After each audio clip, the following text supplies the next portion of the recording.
February 2013, Shorthand Tamil Junior Grade. Get ready for the dictation. 10 seconds. 5 seconds. Start.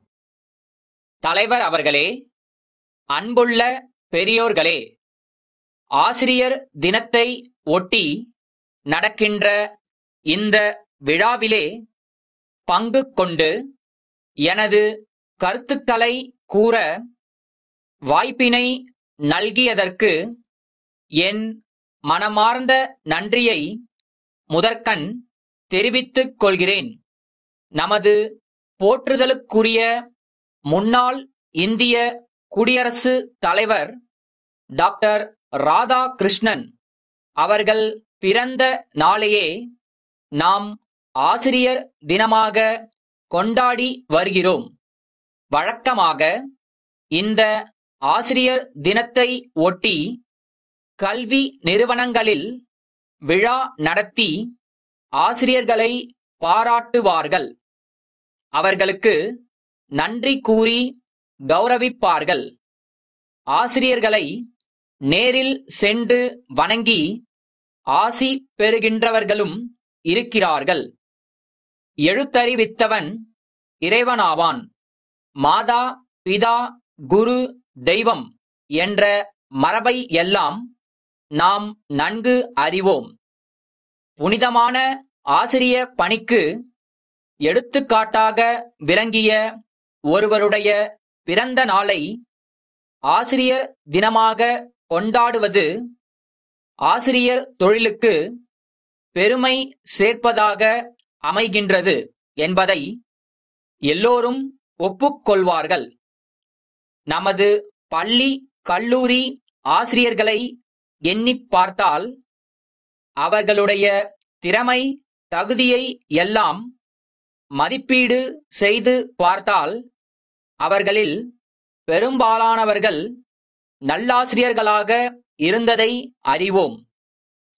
பாடங்களை கற்றுக் கொடுப்பதோடு நிற்காமல் மாணவர்களை மாண்புக்குரியவர்களாக மாற்றுவதிலும் வரலாறு படைத்த ஆசிரியர்கள் இருக்கிறார்கள்.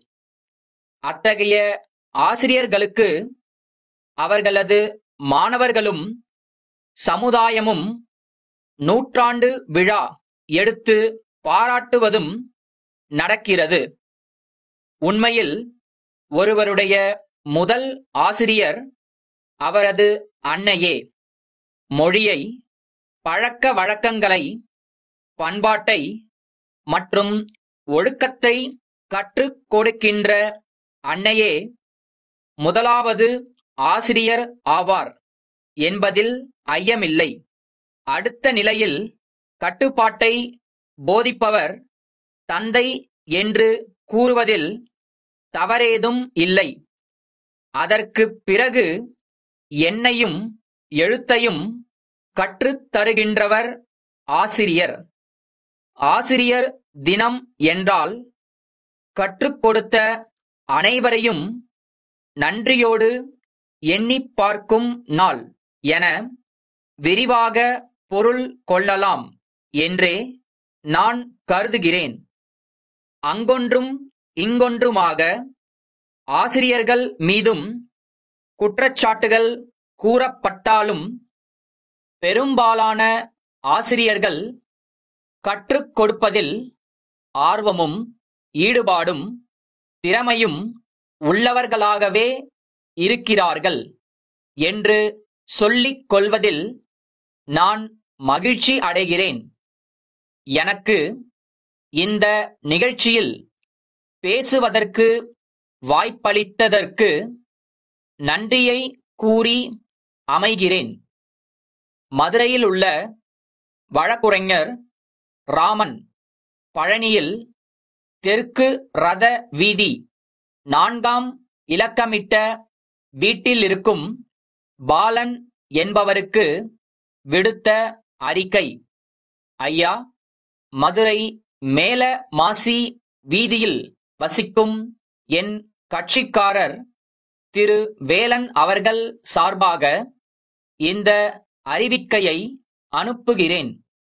தங்களுடைய மகளின் திருமண செலவுக்காக என் கட்சிக்காரரிடம் 2 ஆண்டுகளுக்கு முன்பு ரூபாய் 10,000 கடன் வாங்கியதாகவும் ஓர் ஆண்டிற்குள் வட்டியுடன் திருப்பி செலுத்துவதாக வாக்குறுதி அளித்ததாகவும் பலமுறை நேரிலும் கடிதம் மூலமும் கேட்டும் திருப்பி செலுத்தாமல் சாக்குப் போக்கு சொல்வதாகவும் என் கட்சிக்காரர் தெரிவிக்கிறார். ஆகவே இந்த அறிவிக்கை கிடைத்த 15 நாட்களுக்குள் கடன் தொகையை வட்டியோடு சேர்த்து என்னிடமோ அல்லது என் கட்சிக்காரரிடமோ செலுத்தாவிட்டால் நீதிமன்றத்தில் வழக்கு தொடர்ந்து செலவுத் தொகையோடு வசூல் செய்ய நேரிடும் என்பதை அறிவுறுத்துகிறேன். தங்கள் உண்மையுள்ள